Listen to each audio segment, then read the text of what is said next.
Bonjour chers frères et sœurs.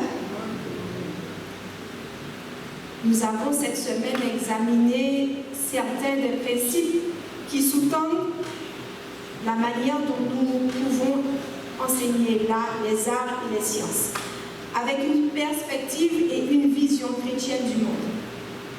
Que nous soyons enseignants ou apprenants des arts et des sciences, d'un point de vue biblique, nous verrons ce que cela implique. Alors avant de commencer, je vais vous demander, est-ce que vous pouvez me donner une définition des arts et des sciences, de ces deux termes? Ne soyez pas aussi timide que moi, parce que ça... Il y a un micro qui peut circuler.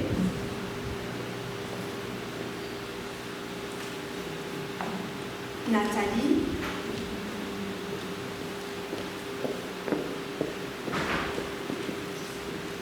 Je dirais de façon très simple,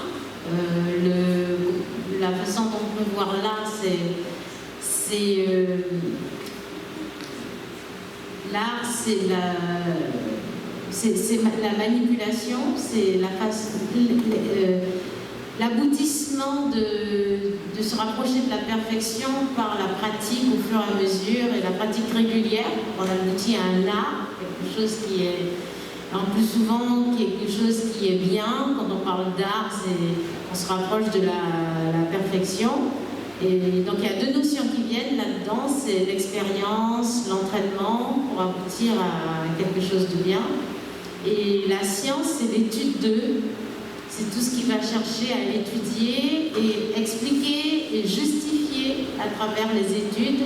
Donc c'est à travers des choses qui sont justifiables, des choses que l'on peut prouver. D'accord, merci Nathalie. Quelqu'un d'autre? Il y a Solange et ensuite Philippe. Pour compléter, je dirais que l'art fait partie de la productivité, de la créativité. Elle vient de la pensée, elle amène aussi à la perfection. Et la science, c'est l'étude du monde, pourquoi ça fonctionne comme ça. Et il y a une observation, après il y a une hypothèse, on émet des lois, il y a des expérimentations, mais il n'y a aucune exactitude. Ce qu'il faut souligner, c'est qu'il n'y a pas d'exactitude parce que quelquefois,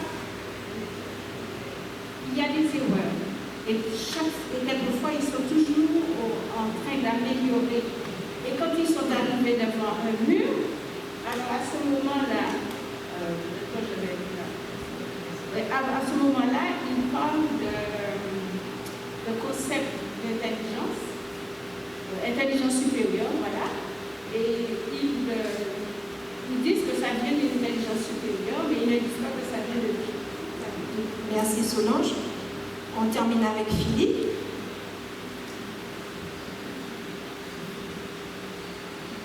Pour moi, là, c'est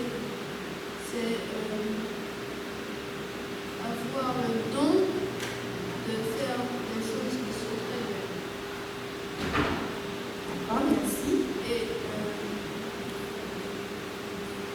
la science, c'est on cherche à savoir comment telle chose fonctionne et tout ça. D'accord. Alors je vais rapidement vous dire ce que le Larousse nous dit concernant l'art. Effectivement, ce sont des méthodes pour faire un ouvrage, pour exécuter ou opérer quelque chose selon certaines règles. Et la science, activité visant à connaître et à expliquer le monde matériel, hors de toute hypothèse religieuse, ensemble des connaissances acquises par l'étude ou la pratique. Pour pouvoir continuer à débattre un peu de la leçon, je vais demander à un volontaire de nous emmener en prière réclamant l'Esprit de Dieu sur un sujet qui est très important. Ne vous faites pas prier. Jules. Vas-y.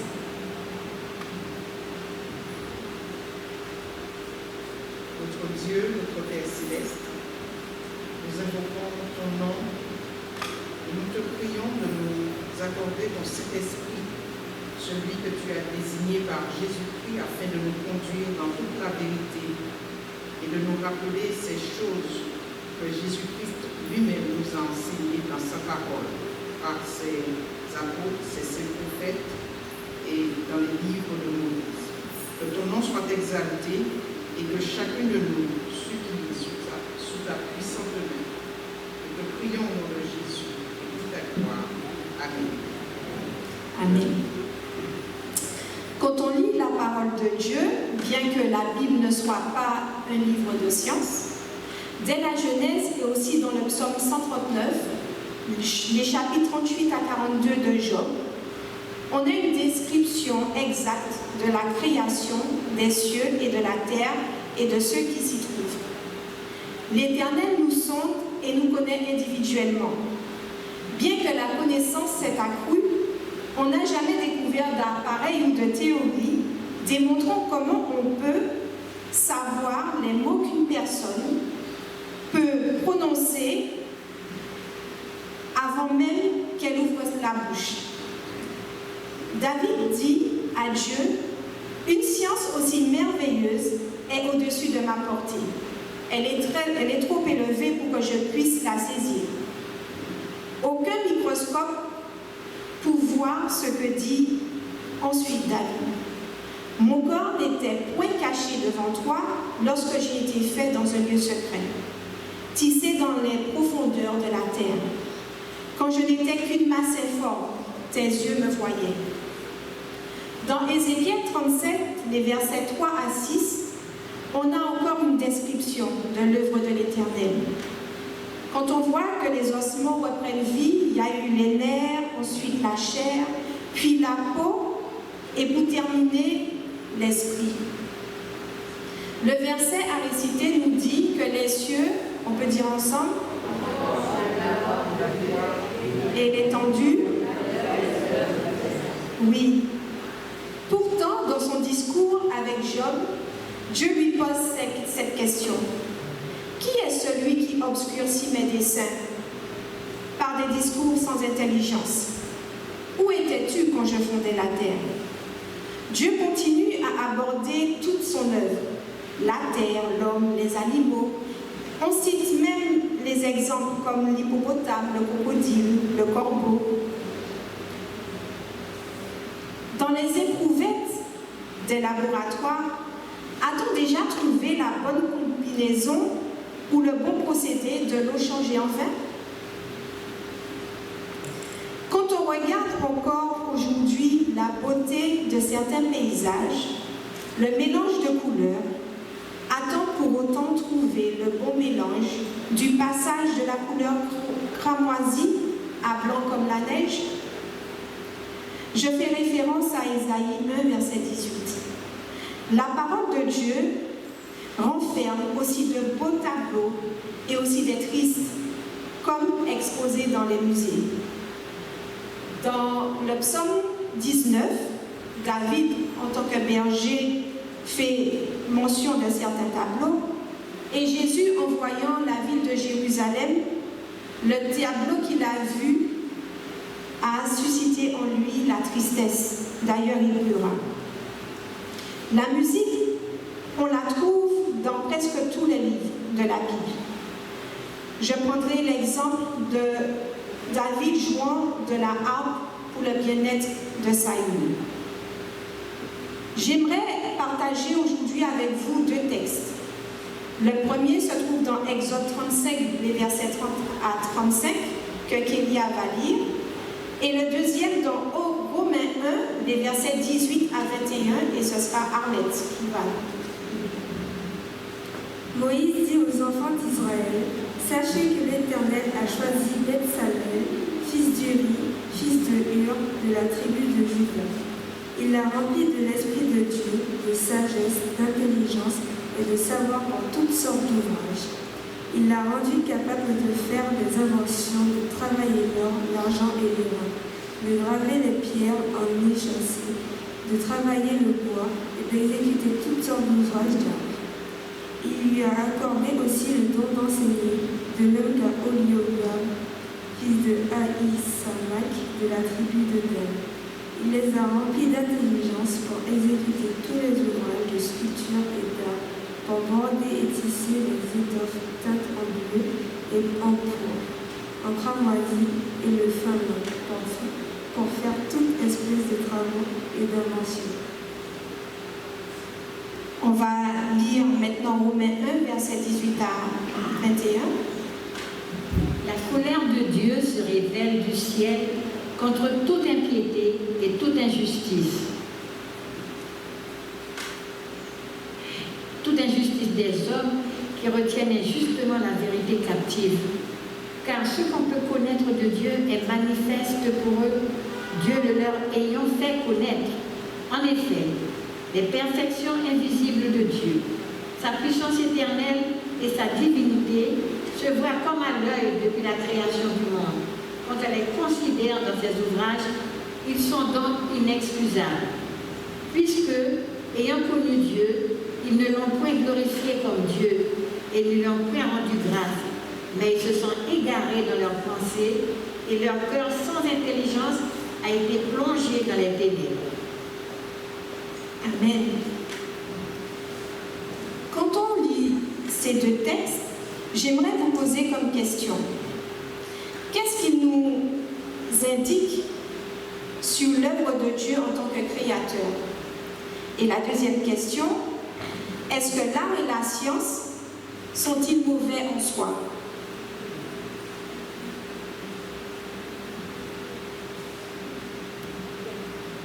J'interroge, hein? Il y a Solange, ensuite Jude, après Christine. La première question, c'est pendant l'art, la science. Qu'est-ce que les textes qu'on vient de lire montrent sur Dieu en tant que notre créateur? Et la deuxième question, si tu préfères répondre à la deuxième, il n'y a pas de souci. Est-ce que l'art et la science sont mauvais en soi? Est-ce que cet apprentissage-là, c'est mauvais? L'art et la science sont complémentaires. Il faut bien, et ils aident à nous soutenir notre foi. Il faut savoir que, alors je retourne au premier, quand il a donné à Betsalé, quand il a donné à certains hommes de l'intelligence pour la construction du temple, les teintures, alors là on parle d'un œuvre d'art. Là c'est là, il a donné des talents pour avoir pour l'art, pour que tout soit fait avec perfection, avec qu'il n'y ait pas de détails, que tout soit parfait, rien à redire. Alors si tu veux, on peut retourner à la création. À la création, Dieu a dit qu'il était très bon, tout ce qu'il avait fait était très bon. Et si on revoit la première chose qu'il a inculquée à Adam et Ève, puisqu'ils n'ont pas commencé à travailler, ils ont commencé tout de suite à apprécier, si tu veux, cet art, cette beauté, la beauté de la nature. Et qu'est-ce que ça crée en eux? Ça crée en eux une adoration. Ça crée en eux à connaître le caractère du Dieu qui les avait créés. C'est un Dieu d'amour, c'est un Dieu de la puissance, un Dieu de la perfection. Et ça leur, non seulement ils sont entrés dans l'adoration, mais ça leur a permis de glorifier Dieu. Donc le but, il faut retourner encore à la définition de l'éducation. L'éducation, c'est quoi? C'est de restaurer l'image de Dieu en nous. Cette image que le péché nous a détruit en nous, l'image de Dieu. Donc, la première chose que Dieu leur a montré, c'est son image, à travers la beauté, la nature. Et Dieu était beaucoup plus loin, il a fait appel au sens spirituel, qui il est, son caractère. Je laisse vous. Mais Solange, quand tu parles d'éducation, de restaurer l'image de Dieu en nous, à travers l'art, la science, pourquoi est-ce qu'on vient aujourd'hui sur cette thématique de l'éducation dans les arts et dans la science? Est-ce qu'à un moment donné, il y a eu un frottement, il y a un conflit entre le bien et le mal? Est-ce qu'aujourd'hui on peut dire qu'il y a une bonne éducation dans l'art et la science et une mauvaise éducation dans l'art et la science? Tu as parlé d'adoration, est-ce que ça nous éloigne au contraire, ça nous rapproche de Dieu. Donc, Solange, Jude voulait intervenir et Jude voulait intervenir.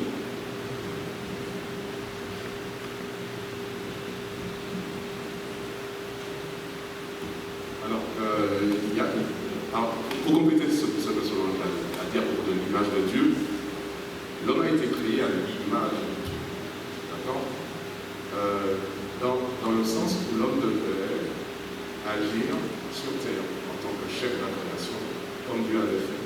Dieu est une créature intelligente, remplie du désir de faire des choses belles, et l'homme devait imiter cela. Et l'homme, il est intelligent. Il est capable de créer, alors pas à partir de rien, pas ex nihilo, il peut transformer son environnement. Et ça c'est refléter Dieu d'une certaine manière. L'homme est également capable d'exprimer ce qu'il a au fond de lui, ses émotions, ses sentiments, à travers l'art. C'est ce qui est intéressant également parce qu'il va transmettre ça. La seule difficulté, tu l'as mentionné, c'est que le conflit fait que la liaison entre Dieu et l'homme se casse. Et si la liaison entre Dieu et l'homme se casse, tout ce que l'homme va faire ensuite sera après de mal. On a besoin d'avoir une vision sanctifiée, aussi bien de l'intelligence, de la science, comme de l'art, pour que finalement on puisse glorifier Dieu et être ramené à Dieu. D'accord. Il y a Chantal et, mais très court, Chantal et... Non, ici? Non, Chantal et Philippe.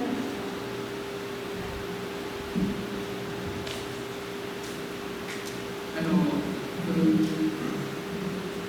par rapport à le moment que tu as fait, effectivement, quand on regarde le coucher du soleil, on voit les différents pinceaux et la légèreté de certains nuages et d'autres couleurs. On ne peut pas être éloigné de Dieu. Ça nous remplit d'une émotion, d'une exaltation qui nous pousse à comprendre qu'il y a un créateur. C'est ce que devrait faire l'art. Et c'est pourquoi Dieu nous demande de nous tourner vers la nature. Mais je veux noter juste une petite pensée par rapport à Jésus quand il était sur la terre. On dit que même, vous parlez d'art différemment, quand il était sur la terre,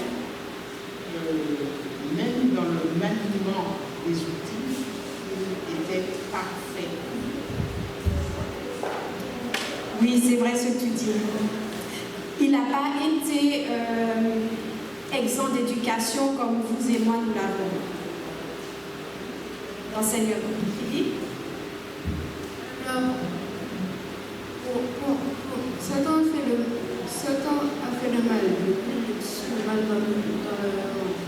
Mais c'est à partir de ce que tu as fait que Satan a utilisé ce qui est bien pour faire le mal. Donc, ça veut dire que n'importe quelle chose qui est bien peut servir au mal. Satan détourne en fait cette beauté pour nous éloigner de Dieu. Alors il y a Nathalie. Nathalie va parler. Et puis après l'intervention de Nathalie, j'aime bien parler concrètement.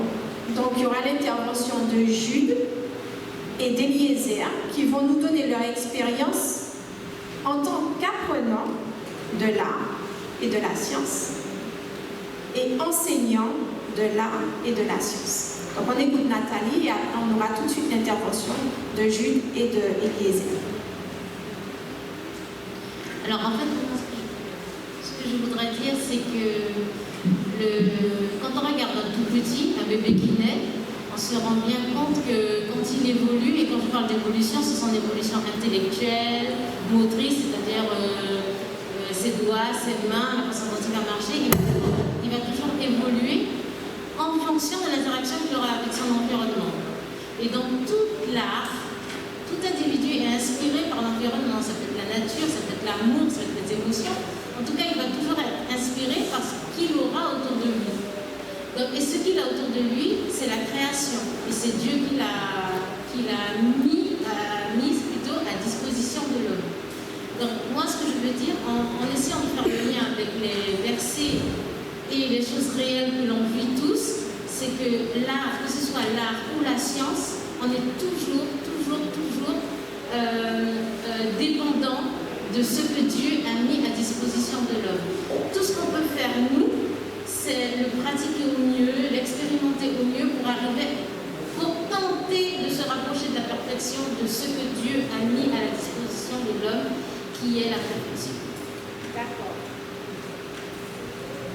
Donc, en tant que préparateur de prêche, nous devons, comme tu dis, nous imprégner toutes ces choses et partager avec ceux qui sont semblables à nous et qui sont des fois dans les l'erreur. Donc, Jude, je te prête mon micro et Ludovic à Eliezer. Alors, Karine pose une question à propos d'expérience en tant qu'apprenant et en tant qu'enseignant également. Alors, vous savez, moi j'ai grandi dans une famille adventiste, hein, j'ai fait le berceau adventiste. Donc, la notion, par exemple, de création, venons sur ce point-là. La notion de Dieu créateur, de Dieu rédempteur, était une évidence pour moi, depuis ma naissance jusqu'à ce que je sois un peu indépendant. Et quand je suis parti en études, il n'y avait plus les parents. Il y avait quand même l'église. Mais il y avait quand même, pour moi, j'ai toujours aimé la puissance du raisonnement scientifique. Et c'est pour ça que j'ai fait des études de sciences. J'aime ça, donc les démonstrations.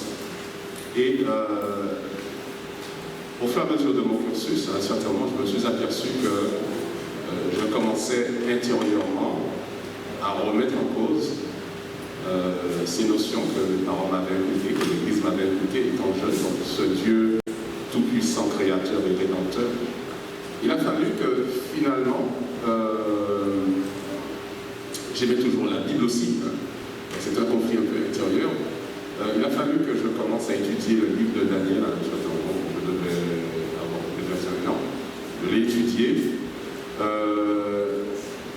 Et là, l'idée de Dieu capable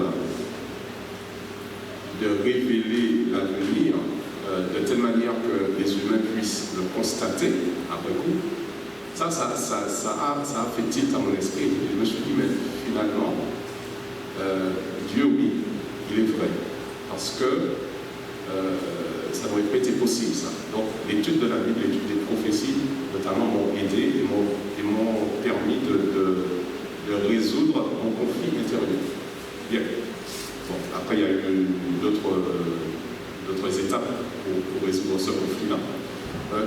D'ailleurs, le conflit qui finalement n'existe pas tant que cela, parce qu'il s'agit de positionnement et de raisonnement ensuite. On peut être scientifique et être chrétien, il n'y a pas encore.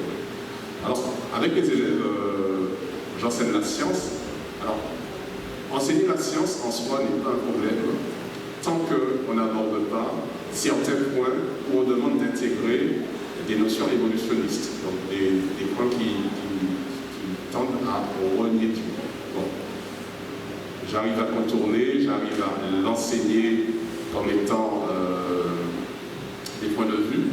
D'accord? Malheureusement, je suis dans une école publique et laïque, donc c'est un peu plus difficile que dans une école chrétienne où là, ça aurait été beaucoup plus clairement dit. Mais par contre, j'insiste sur, souvent avec les élèves, en leur proposant de regarder des biographies de scientifiques, et notamment des scientifiques qui ont été des chrétiens, des religieux, en leur disant, vous voyez, celui-ci, par exemple, il y a un scientifique célèbre qui est Newton, on l'étudie pratiquement dans tout le cursus scolaire, et Newton, en fait, c'était un des grands étudiants de la Bible du XVIIe siècle, et en même temps, l'un des scientifiques majeurs de son époque, à tel point que ce qu'il a écrit est encore valable dans la grande majorité. Je leur dis, voilà, on peut être chrétien, croyant, être un théologien, parce qu'ils ont fait la biographie, et en même temps être scientifique de valeur. Lorsque quelqu'un vient vous dire que vous ne pouvez pas aller à l'église et en même temps apprendre des sciences, tout simplement pensez qu'il y en a qui l'ont fait et qui, parce que justement ils avaient cette capacité de réfléchir non pas de manière étriquée et imposée, ils ont pu faire de grandes choses. Donc ça en fait c'est ma façon de décomplexer les élèves que j'ai notamment qui sont des chrétiens et qui sont en fait rattrapés et on leur impose justement de taire en fait leur croyance. Eliezer.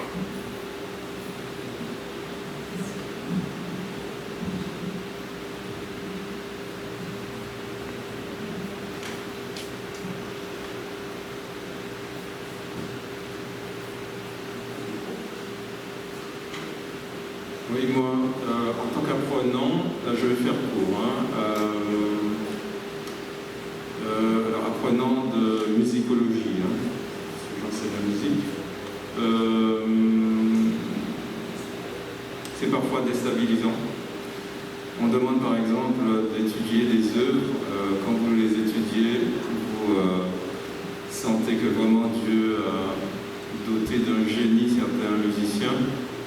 Quand vous écoutez la musique, ça vous emporte. Et quand vous faites des recherches, vous apprenez que cette musique est dans un contexte, par exemple, franc-maçonnique, etc. Donc c'est assez déstabilisant. Je donne un autre exemple. On a l'occasion aussi d'étudier de la musique religieuse. Et je me souviens d'un professeur qui me dit je regrette que à l'église, en l'occurrence catholique, on ne chante plus en latin. Alors je lui ai dit, mais c'est dommage, le latin, c'est pas notre langue, comment on dit, langue vernaculaire, c'est-à-dire celle qu'on parle, c'est passé, donc c'est mieux qu'on chante dans une langue qu'on comprend. Et lui de me répondre, oui, mais le latin c'était plus beau.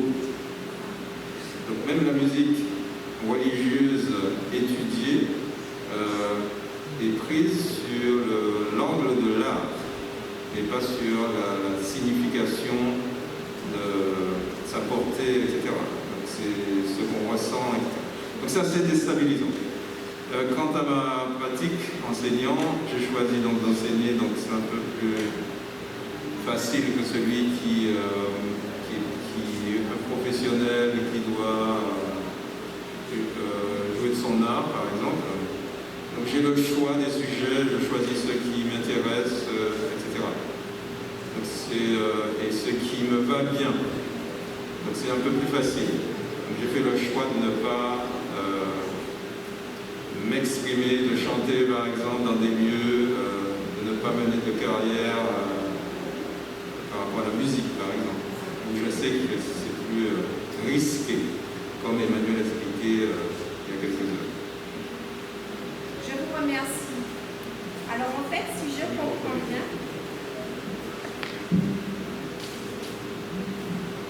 comprends bien, il est crucial que l'éducation chrétienne en art et en sciences part toujours du principe que Dieu est le créateur et soutien de tout ce qui existe. Et que guidé par l'Écriture, cette éducation doit nous aider à apprendre à être prudents afin de comprendre que tout ce qui est beau n'est pas nécessairement bon ou sain.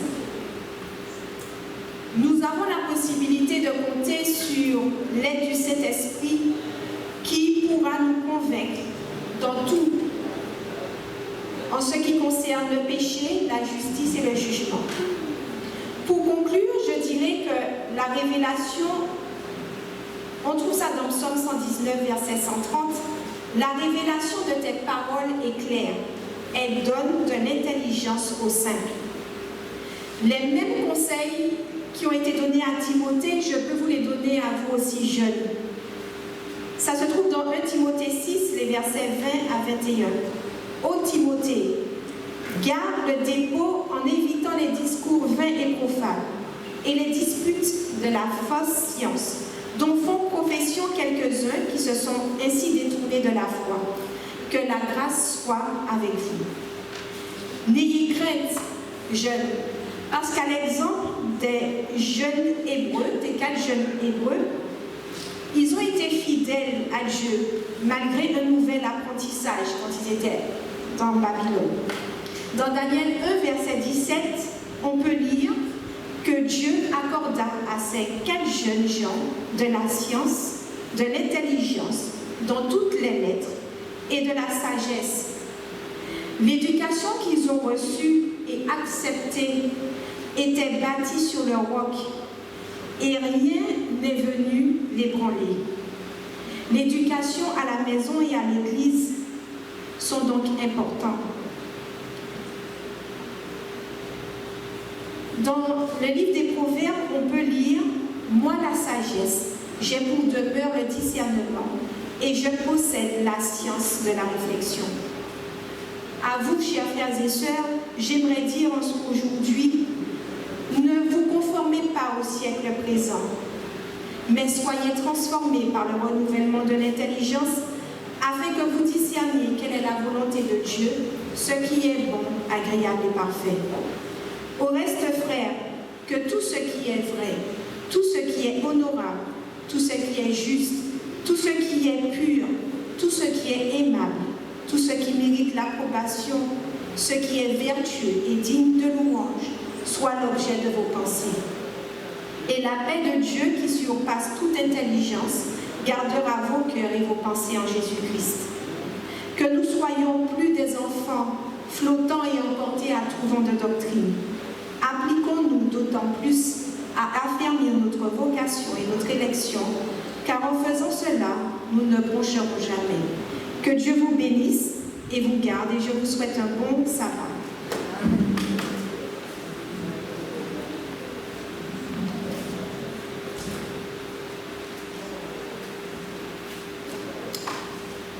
L'école du sabbat prend fin.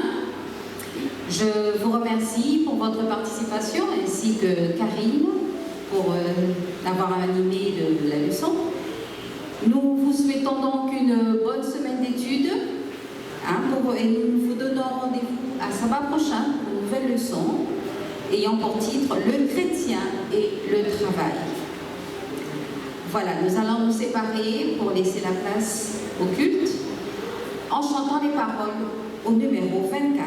Alléluia, louange à Dieu. Nous chantons la première strophe pour passer à la deuxième partie du service.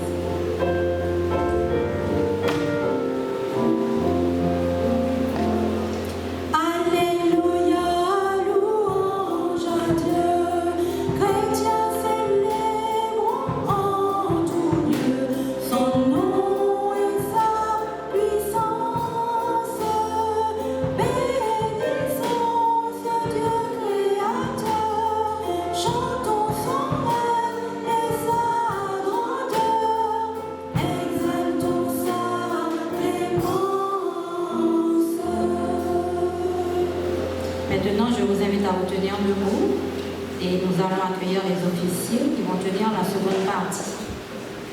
En ton nom, Seigneur, nous sommes là, tous réunis devant toi.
Alors, les annonces de la mission, je vous rappelle donc cette campagne d'évangélisation ce séminaire biblique en ligne qui a pour titre Le pouvoir de l'espérance. Et vous vous rappelez, ce séminaire va se tenir du 13 au 27 décembre 2020 sur le YouTube de l'Église adventiste de Salem à 19h, sur la chaîne de télévision KTV à 18h30 et sera rediffusé à 22h et 19h, et puis sur RJB à 19h et aussi à 11h30. C'est un programme qui va durer que 30 minutes et on aimerait que tous les habitants de Guyane et tous nos proches assistent à ce séminaire. Vous êtes invités à prier pour les auditeurs et téléspectateurs. 15 minutes avant le début de cette conférence, appelez vos amis pour leur rappeler ce rendez-vous. Et puis après la conférence, il nous est aussi conseillé d'appeler, de prier avec nos amis qui ont regardé. Vous pouvez aussi proposer des livres pour approfondir les sujets. Ce sont des livres d'évangélisation qui ne coûtent que 50 centimes et que vous pourrez trouver à la librairie des Délices de la vie. À la fin du culte, il vous sera aussi remis des tracts pour aider à faire la promotion de ce séminaire sur le pouvoir de l'espérance. Et vous pourrez donc, à la fin du culte, voir Monique qui va vous les remettre. Pour cela, il y a aussi une formation qui est organisée ce mardi 8 décembre à 19h par Zoom pour les responsables des ministères personnels, des pasteurs et aussi des administrateurs et de ceux qui ont été choisis pour faire partie des groupes qui organisent ce séminaire. Donc pour participer, vous pourrez retrouver les identifiants qui sont affichés sur le tableau des annonces. Et puis nous vous rappelons ce programme mis en place par le Secours Adventiste. Vous vous rappelez, c'est le programme Lueur d'Espoir, où il s'agit de distribuer 2000 colis partout en Guyane. Et pour l'Église des Amandiers, la participation, ce sont les bouteilles d'huile et les boîtes de sardines. Nous en avons déjà reçu beaucoup et nous attendons aussi ceux qui n'ont pas encore fait ou qui ont oublié. Vous pouvez les déposer le mercredi soir, le samedi matin, mais aussi tout au long de la semaine, vous pouvez contacter Monique ou moi-même.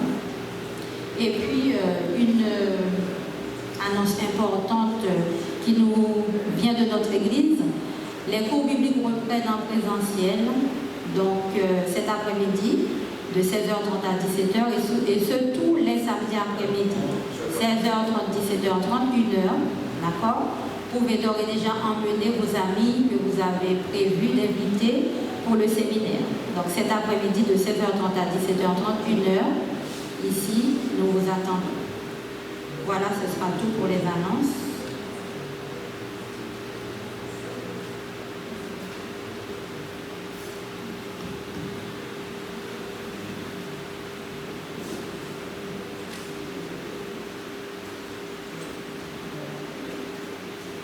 Dans le psaume 59, David dit à Dieu, dès le matin, je célébrerai ta bonté car tu es pour moi une autre traite, un refuge au jour de ma détresse.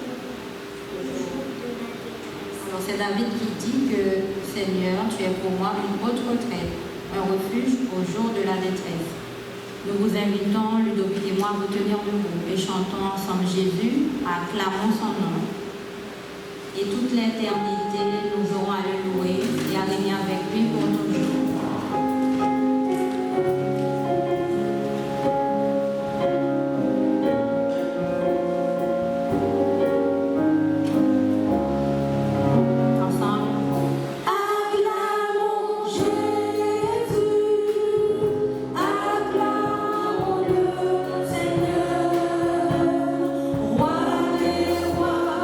Fils de Dieu, vivant et toi.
un cri que nous poussons vers l'Éternel et que nous vous invitons à chanter avec nous.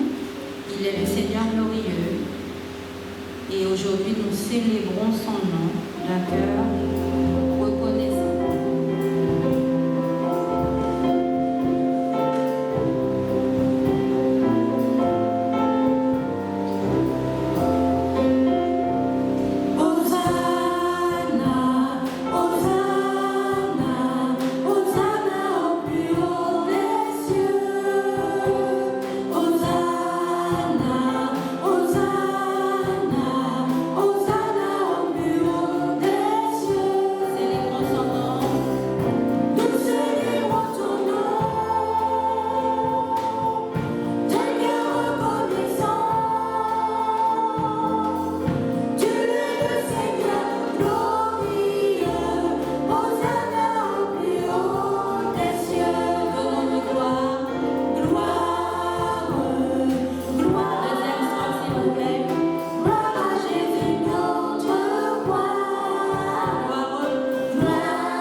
Nous allons chanter Je lève les yeux.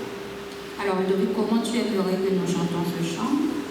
La partie de gauche va commencer, la partie de droite va répéter. Donc, tu veux dire le groupe d'Alfred qui commence, donc Alfred tu mènes, et le groupe de Chantal reprend. D'accord?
Le chant suivant, c'est un peu la même chose que nous vous demandons de faire.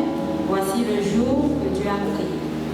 Le groupe d'Alfred commence et le groupe de Chantal fera la reprise.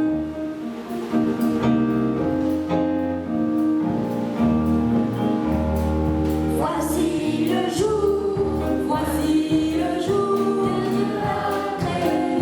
que Dieu a créé, qu'il soit pour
Oh, qu'il est agréable, qu'il est doux pour des frères de demeurer ensemble. Car c'est là que l'Éternel envoie la bénédiction, la vie pour l'éternité. Amen.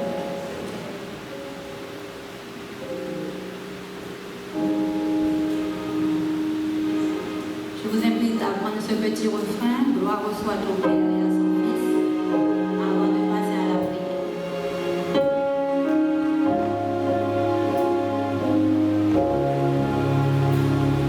Gloire soit au Père et à son Fils, et gloire au Saint-Esprit.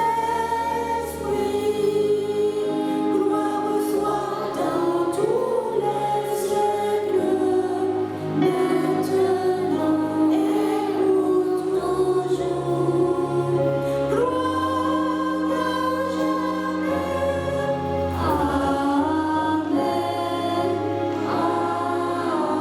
Amen.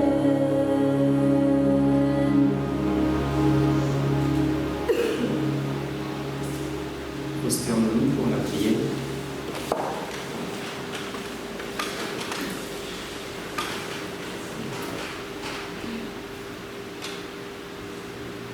Béni sois-tu, Éternel, Roi de gloire, notre Dieu et notre Père.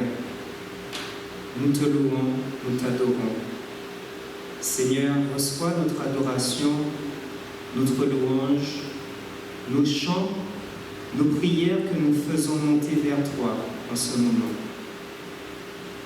Ô Père très saint, tu as permis que nous soyons rassemblés en ce lieu, en ce matin. C'est par ta grâce, Seigneur, que tu as permis cela. Tu nous as donné malgré tout le choix de venir. Tu nous as donné cette volonté que tu as mis en nous. Et c'est pourquoi nous sommes venus, répondant à ton appel. Nous venons tels que nous sommes devant toi. Et nous reconnaissons que nous sommes pécheurs également. Éternel, toi notre Dieu, toi le Dieu de nos pères, tu es un Dieu miséricordieux, compatissant. Et nous savons que lorsque nous venons d'un cœur sincère, humilié et contrit devant toi, te demandant pardon, alors tu es fidèle et juste pour nous pardonner. Seigneur, nous te sommes reconnaissants pour les grâces que tu nous as accordées tout au long de cette semaine. Tu nous as conduits, tu nous as bénis. Mais parfois, la vie est difficile pour certains d'entre nous. Certains jours sont tristes, d'autres subissent la maladie, la souffrance, la solitude. Aujourd'hui, Seigneur, nous déposons à tes pieds tous ces fardeaux, nos projets, nos angoisses. Nous voulons que tu nous restaures. Nous voulons trouver en toi notre refuge. Et c'est pourquoi nous crions à toi, d'un cœur humilié. Nous espérons, Seigneur, en ta promesse. Nous savons que ta parole nous réserve des bénédictions. Ne vois pas en nous, Seigneur, une quelconque œuvre que nous voudrions faire en te rendant grâce aujourd'hui. Mais si nous venons à toi, c'est parce que nous t'aimons. Nous avons compris que tu es le Dieu créateur. Tout vient de toi. Tout ce que tu nous donnes vient de toi, Seigneur. Tu nous donnes la vie. Tu nous as donné ton Fils Jésus-Christ. En lui, nous avons la vie éternelle. Et en ce jour, nous voulons t'acclamer, t'adorer, te rendre gloire, Seigneur. Reçois nos offrandes, celles que toi-même tu nous as données, mais que nous voulons te rendre avec honneur, respect et reconnaissance. Que ton Esprit Saint, Seigneur, soit au milieu de nous en ce matin, qu'il soit dans le cœur de chacun de nous. Puisse ta parole accomplir son œuvre comme il est écrit, et que nous puissions ressortir de ce lieu édifié pour la gloire de ton nom. Nous t'avons prié dans le nom précieux de ton Fils Jésus-Christ. Amen.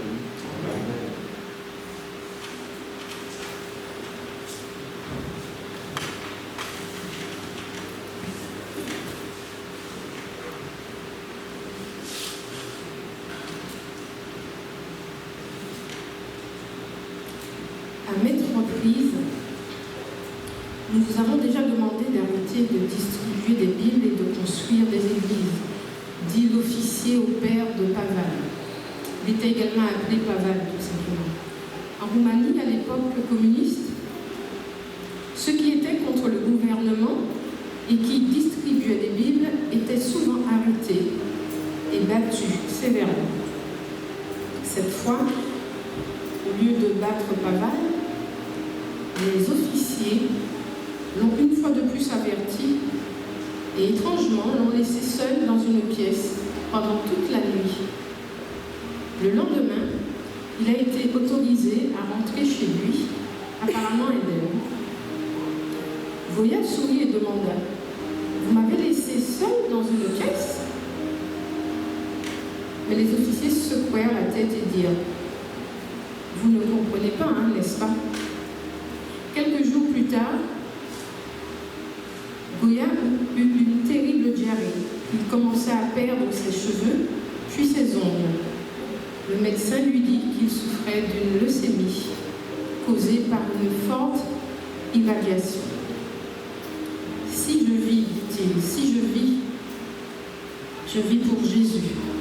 Si je meurs pour Jésus. » Goya, avant de se reposer dans le Seigneur, il prononça ces propos. Parfois, il est bon d'abattre un grand arbre pour que des petits arbres puissent pousser. S'il te plaît, mon Dieu, donne du zèle à mes enfants. Il désirait ardemment que ses enfants aiment le Seigneur et témoignent pour lui. Dieu a exaucé sa prière. J'invite les diacres à passer dans les rangs afin de ramasser les 10 minutes.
Ce matin, on a étudié un thème lié aux sciences et aux arts. Alors vous savez, il y a un domaine dans lequel les sciences et les arts se rejoignent, c'est celui de la conception de nouvelles êtres, n'est-ce pas?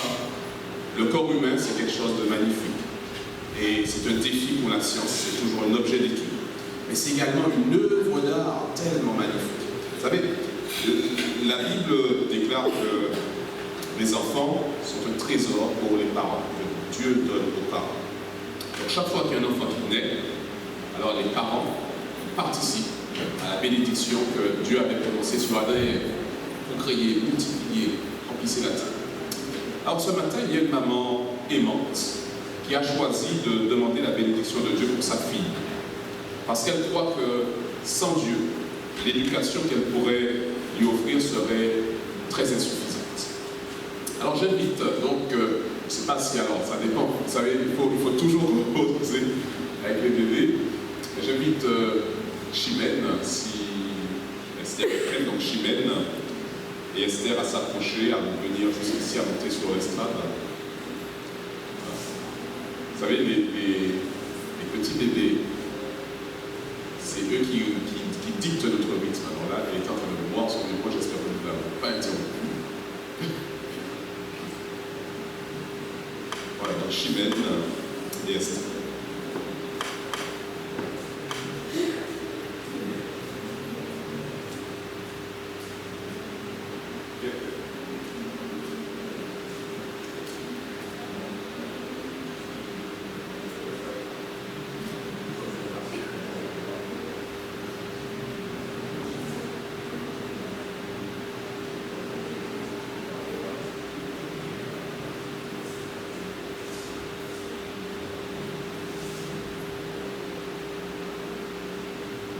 Voilà.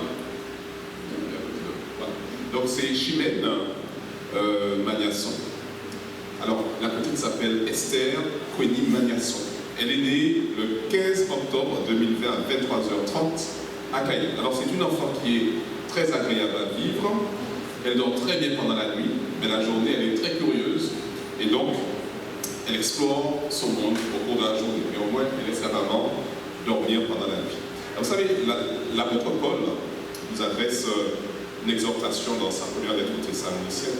Il dit « Rendez grâce en toutes circonstances, parce que c'est ce que Dieu demande pour votre vie en Jésus-Christ. » En toutes circonstances. Ce matin, Chimène, tu veux, je le suppose, remercier Dieu pour la naissance, la présence de ta fille dans ton foyer. Mais tu as également désiré associer l'Église des Amandiers à ta prière de reconnaissance. Parce qu'en fait, ici, il s'agit d'une présentation à l'église du bébé, de telle manière que nous, en tant que communauté, nous puissions également prendre notre part de responsabilité. Alors, Chimène, je vais te poser quelques questions pour te permettre d'exprimer ton engagement en tant que parent chrétien. Et puis, je vais vous poser également à la fin une question à vous tous. Alors, voilà la question que je pose à Chimène. Reconnais-tu aujourd'hui que cet enfant est un don de Dieu et veux-tu le remercier de tout ton cœur pour sa bénédiction? Oui, je le reconnais, je le veux. D'accord. Veux-tu, ici et aujourd'hui, présenter cet enfant au Seigneur? Oui, je le veux de tout cœur. D'accord. Donc c'est quelque chose de libre. C'est ta demande. Veux-tu t'engager ici et aujourd'hui, en tant que parent, à employer ton foyer, à employer l'Église ou tout autre moyen à ta disposition pour aider cet enfant à aimer Jésus? Oui, je le veux. Maintenant, à vous, en tant qu'assemblée d'Église, voilà la question que je vous pose. Voulez-vous promettre, dans cette promesse que vous allez faire, ici et aujourd'hui, de soutenir Chimène par vos prières, par vos programmes de l'Église et par une atmosphère propice à l'éducation chrétienne? Alors, j'ai bien entendu. D'accord, merci.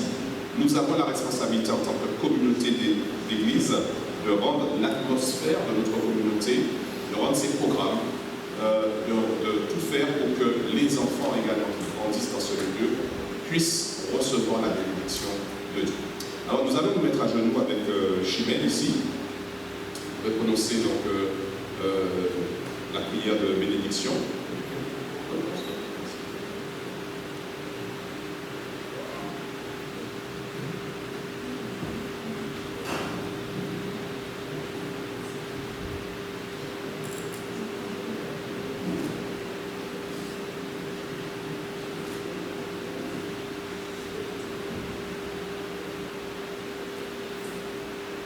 Dieu notre Père, nous avons un sentiment dans notre cœur en ce moment, c'est la joie. Cette joie que nous partageons avec Chimène, parce que cette petite fille, Esther, elle est arrivée sur cette terre, non pas par le hasard, mais nous sommes convaincus, parce que ta parole le déclare, que tu as déjà pour elle le plan. Tu l'as vu dans le ventre de sa mère. Tu sais exactement sa vie. Mais surtout, tu veux également qu'elle grandisse et qu'elle puisse exprimer son amour pour toi, sa foi pour toi. Merci pour ce privilège. Merci pour Chimène qui fait cette démarche. Nous voulons te prier que toute sa vie, elle puisse toujours se rappeler qu'elle a cette responsabilité. C'est une responsabilité joyeuse, mais combien solennelle, de pouvoir éduquer sa petite. L'éduquer de telle manière qu'elle puisse devenir une fille, une citoyenne sur cette terre, dans ce monde, mais par-dessus tout, une héritière du royaume des cieux. Et ce matin, je voudrais prononcer une bénédiction en ton nom sur Esther. Que ta puissance, ta présence envahisse sa vie. Que sa santé soit entre tes mains. Qu'elle puisse grandir en toute sagesse, en grâce, aussi bien devant toi, devant les anges, que devant chacun d'entre nous. Que tu puisses lui donner, selon ta volonté, les directions, le succès, non pas un succès simplement éphémère, mais un succès qui montre qu'elle compte sur toi dans tous les aspects de sa vie. Père Céleste, nous savons que tu nous entends, nous savons que tu nous écoutes et que tu exauces nos prières. Et c'est pour cela que nous sommes présents ce matin. Nous avons confiance en toi et nous te le disons. Que ton nom soit loué en toutes circonstances, que ton nom soit élevé dans nos vies, dans celle de Chimène, d'Esther et dans ton Église. Au nom de Jésus, je te prie. Amen.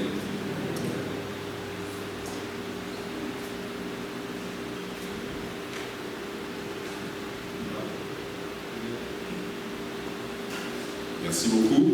Voilà, donc Chimène, elle est restée assez sage.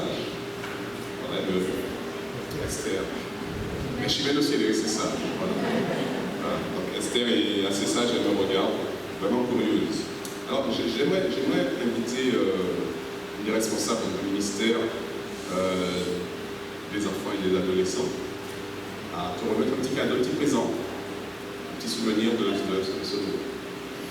Alors, Chimène et Esther, nous vous remettons ce présent au nom du ministère des enfants et des adolescents. Nous espérons qu'en fait, vous pourrez continuer à tenir la main de Dieu grâce à ces présents, ces lectures. Et nous vous souhaitons la bienvenue parmi nous. Nous souhaitons également qu'Esther grandisse en sagesse, en stature et en grâce devant Dieu et devant les hommes. Je voudrais vous prendre dans mes bras, c'est pas possible pour le moment, mais je pense que le cœur y est, et je pense que l'Église également pense comme moi. Donc faites un petit coucou pour saluer et dire bienvenue à Chimène et Esther. Bonne continuation, que Dieu vous bénisse.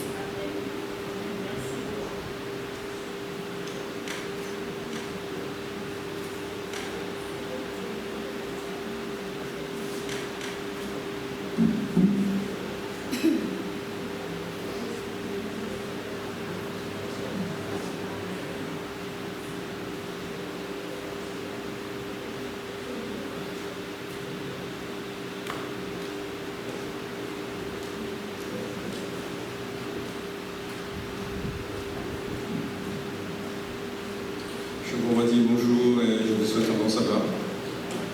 J'espère que vous allez bien. Et bienvenue encore à ceux qui nous assistent la première fois. C'est le moment de la méditation.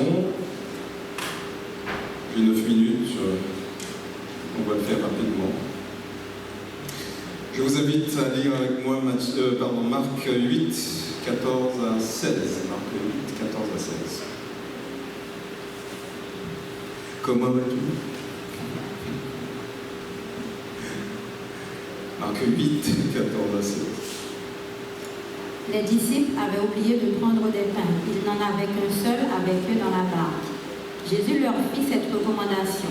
Gardez-vous avec soin du levain des pharisiens et du levain d'Hérode. Les disciples raisonnaient entre eux et disaient, c'est parce que nous n'avons pas de pain. Lorsqu'on continue ce passage, on constate que, au lieu de s'attarder sur les paroles de Jésus qui sont gardez-vous avec soin du levain des pharisiens et du levain d'Hérode, Marc s'intéresse à autre chose. On aurait dit qu'il fuit vers l'avant. On aurait dit qu'au lieu de développer ce que Jésus dit, il s'intéresse à l'histoire, le contexte des disciples qui ont oublié du pain. On se dit, oh, c'est bizarre tout cela. Mais il n'en est pas ainsi, on va voir en fait qu'il est pleinement dans le sujet. Arrêtons-nous donc sur « Gardez-vous avec soin du levain des pharisiens et du levain d'Hérode ». Luc, son confrère, précise un peu plus c'est quoi le levain des pharisiens. Luc 12, verset 1. Luc 12, verset 1. Sur ces entrefaites, les gens s'étant rassemblés par milliers au point de se fouler les uns les autres, Jésus se mit à dire à ses disciples, « Avant tout, gardez-vous du levain des pharisiens, qui est l'hypocrisie. » Qui est l'hypocrisie. De faux principes agissaient comme un levain sur ceux qui les acceptaient, imprégnant et transformant le caractère. C'est cet enseignement fallacieux qui faisait que le peuple avait tant de mal, de peine à recevoir les paroles du Christ. Les pharisiens, en fait, avaient une quête obsessionnelle de sécurité religieuse. Et, un peu comme certains qui veulent rester dans leur zone de confort, dans un format, par exemple, on vient ici, on fait l'école du sabbat, le culte et on repart, et on revient, on fait l'école du sabbat, le culte et on repart, etc. Et si ça change de format, ils sont un peu déstabilisés. Ça change de principe aussi. Les rituels sont bien, mais méritent d'être analysés. Donc en tout cas, les pharisiens avaient cette quête, la recherche de soi-même, mais aussi la sécurité religieuse. Même ce que je suis en train de vous raconter aujourd'hui mérite analyse. Quand vous rentrez chez vous, vous devrez faire comme les Béréens, retourner dans la Bible et analyser, n'est-ce pas? Attention aussi à ce qu'on regarde ces temps-ci, n'est-ce pas, où le temps qui a précédé avec le virus, on était toujours branché à Internet, on recherche des messages, etc. Cherchons à analyser quand même, n'acceptons pas n'importe quoi, analysons. Voilà le levain des pharisiens. Mais Luc va un peu plus loin. À part les pharisiens, il apporte une nouvelle clé, une clé importante. On le trouve dans les versets 54 à 57 du même chapitre. 57 du même chapitre. On est dans Luc 12. 54 à 57. Il dit encore aux foules, « Quand vous voyez un nuage se lever à l'Occident, vous dites aussitôt, la pluie vient, et il arrive ainsi. Et quand vous voyez souffler le vent du midi, vous dites, il fera chaud, et cela arrive. Hypocrite, vous savez discerner l'aspect de la terre et du ciel. Comment ne discernez-vous pas ce temps-ci?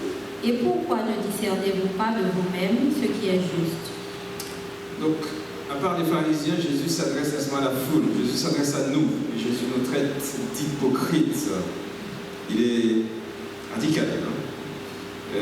On connaît ces passages où aussi il utilise des images assez fortes, traitant les pharisiens de tombeaux blanchis, etc. Mais là, c'est nous, il s'agit de nous. Et Jésus dit, et je relève, vous savez discerner. Et la dernière phrase est de vous-même. Et pourquoi ne discernez-vous pas de vous-même? Donc c'est pour cela que Jésus nous traite d'hypocrites.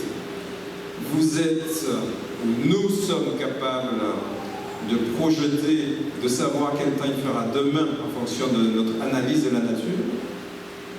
Et nous ne sommes pas capables de discerner le climat spirituel de la vie présente. C'est ce qu'il est en train de nous dire. Alors que vous pouvez. Savez-vous discerner le temps, chers frères et sœurs? En tout cas, les Juifs savaient, je ne sais pas si nos grands-parents nous ont transmis, est-ce que vous pouvez analyser la nature et prévoir ce qu'il fera demain? Non, pas spécialement. Donc ils étaient plus sages que nous. Ah oui, je lui dis, on regarde la vidéo. C'est pratique. Ok? C'est vrai. Donc, ceux qui sont dans la salle ne savent pas. En tout cas, moi, je me rappelle que Dans mon enfance, quand je voyais des hirondelles, en tout cas on les appelait comme ça, hirondelles, des oiseaux très rapides qui volent, on savait qu'après ça, il y aurait la pluie, par exemple. J'ai une autre question à vous poser. Est-ce que quand vous regardez, par exemple, les arbres, vous ne savez pas, vous n'avez pas une appréciation de la saison? Je ne sais pas, genre la saison sèche, qu'est-ce qu'il y a ici à Guyane? Les awaras. Oh, c'est la période des mangues, Mireille. On sait quand l'arbre fleurit, que les mangues, n'est-ce pas, ils vont arriver. Donc on a cette faculté d'analyser la nature pour deviner. Donc Dieu nous dit qu'on est capable de discerner les choses spirituellement. Sur quoi peut-on nous baser pour discerner les choses spirituellement? Alors, c'est une question. Chantal dit la parole de Dieu, effectivement. Jules donnait son expérience tout à l'heure, il disait c'est des prophéties. On peut savoir dans quel climat, dans quel temps on est exactement, si, n'est-ce pas, on analyse la parole. Vous êtes d'accord? Êtes-vous d'accord? Il me semble. Maintenant, je vais m'introduire dans cette question, la dernière. Avons-nous alors, en fonction de notre analyse, notre discernement spirituel, une vie conséquente? C'est-à-dire, autant que nous savons, est-ce qu'autant que nous faisons? Autant que nous connaissons de Dieu, est-ce qu'autant que nous comportons? Nous gagnerons à faire preuve, en effet, de discernement spirituel. Jésus est en train de dire à la foule, ok, vous avez des gens en face de vous qui ont un enseignement fallacieux. Ok, malgré ça, vous pouvez de vous-même discerner les choses de Dieu parce que vous savez analyser la nature et vous avez la parole. Vous êtes d'accord? Retournons sur notre texte de Marc. Marc ne fait pas une fuite en avant quant aux paroles de Dieu qui parlent de levain. Au contraire, il est en plein dedans. Marc 16 jusqu'au verset 17. Marc 16 et 17 donc. Marc 8, les versets 16 et 17. Les disciples raisonnaient entre eux et disaient, c'est parce que nous n'avons pas de pain. Jésus, l'ayant connu, leur dit, pourquoi raisonnez-vous sur ce que vous n'avez pas de pain? Êtes-vous encore sans intelligence et ne comprenez-vous pas? Que se passe-t-il? Jésus, donc, finalement, lorsqu'il leur parle de vin, comprend que pense au pain, n'est-ce pas? Jésus se trouve en face de personnes qui ont contracté déjà le virus du levain. En fait, il constate qu'en face de lui, il a des disciples qui sont perdus parce que le virus a déjà, n'est-ce pas, fait ses ravages en eux. D'ailleurs, n'est-ce pas, ces mêmes disciples plus tard, en prenant la Sainte Seine, le dernier souper avec Dieu, qui se dit entre eux, c'est qui le plus grand, etc. Vous vous rappelez? Or, Jésus était presque, n'est-ce pas, arrivé à la crucifixion, ils étaient encore sur des choses avantageuses, pensant à eux-mêmes. Le virus est là. Donc, finalement, Jésus leur dit, ayant des yeux, ne voyez-vous pas, on est au verset 18, ayant des oreilles, n'entendez-vous pas? Mais Jésus ne reste pas là, il vole à leur secours. Si notre discernement spirituel est obscur, notre intelligence est embrouillée, Jésus nous dit aujourd'hui, et n'avez-vous point de mémoire? Le Guyanais dirait, ou pas gain mémoire. Et puis le haïtien peut-être dirait, si c'est plié, nous gain tant plié.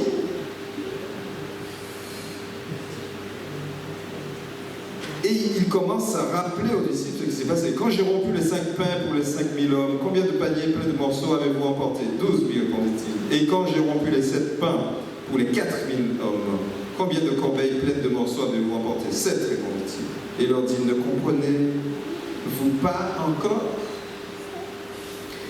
La mémoire est un rempart et un appui pour nous, croyants. Même si à un moment nous sommes embrouillés, nous n'avons plus de discernement spirituel, notre mémoire peut être un fondement pour nous. Est-ce que dans votre mémoire personnelle, Dieu n'est-il pas venu à votre secours à un moment où vous avez crié à lui?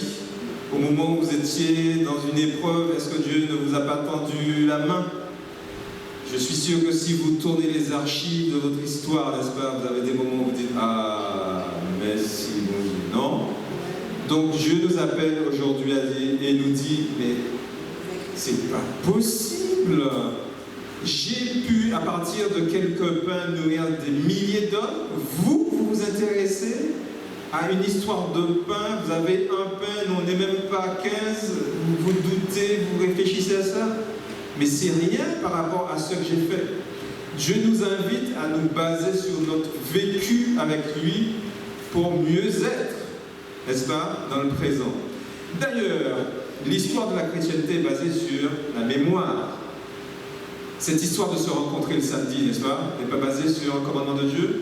Souviens-toi du jour de repos, sanctifié, etc. Donc notre présent, n'est-ce pas, est influencé par ce souvenir d'une parole passée. Mais en plus, ce souvenir a un impact sur l'avenir, que nous dit Ésaïe 66, verset 23. À chaque nouvelle lune et à chaque sabbat, toute chair viendra se prosterner devant moi, dit l'Éternel. Même nous avons cette espérance, n'est-ce pas, de tous les enfants de Dieu, un jour, rentrer avec lui dans son sein et sa part. La Sainte Seine, n'est-ce pas, un rappel. Jésus dit aux disciples avant de les laisser, faites ceci en mémoire de moi. Et il ajoute, car je vous le dis, je ne la mangerai plus jusqu'à ce qu'elle soit accomplie dans le royaume de Dieu. Dieu nous promet dans l'avenir de manger à table et de boire avec nous. Donc notre vie devrait être basée, n'est-ce pas, sur des faits avec Dieu, mais des faits certains qui devraient être marqués d'une pierre blanche dans notre vie. Même si nous sommes déroutés par moments, nous devrions nous arrêter et dire à Dieu, ok, je peux te faire confiance parce que l'année dernière, oui, tu m'as délivré, excuse-moi, je suis incrédule, etc. Vous comprenez?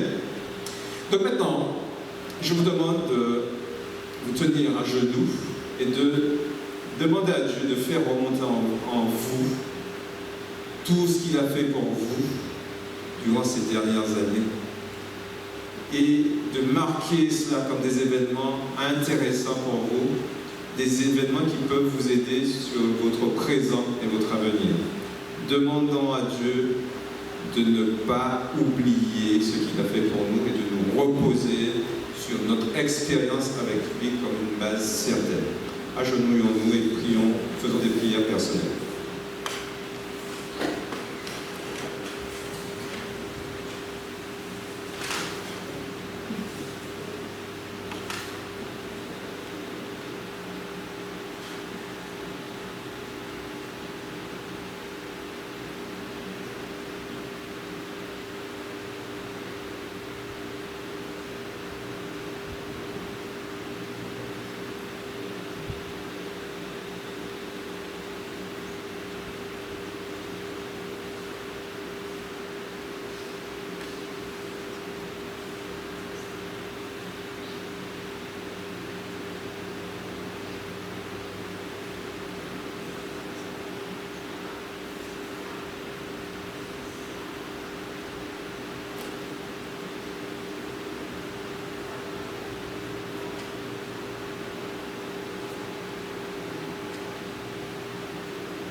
invite à retenir debout et entonnons les strophes 1 et 4 du cantique 287. Strophes 1 et 4, exaltons notre divin maître.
Père Céleste, que ta grâce puisse continuer à se manifester dans notre vie. Alors que nous allons vivre, peut-être séparés les uns des autres, nous allons vivre dans le monde, nous allons l'observer comme il évolue.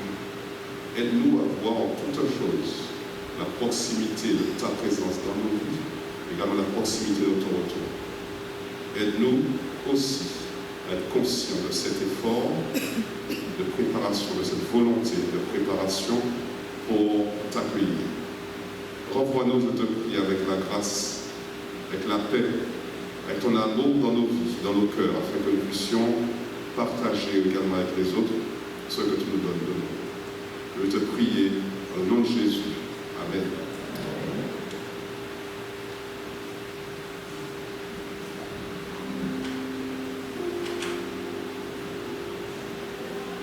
Amen.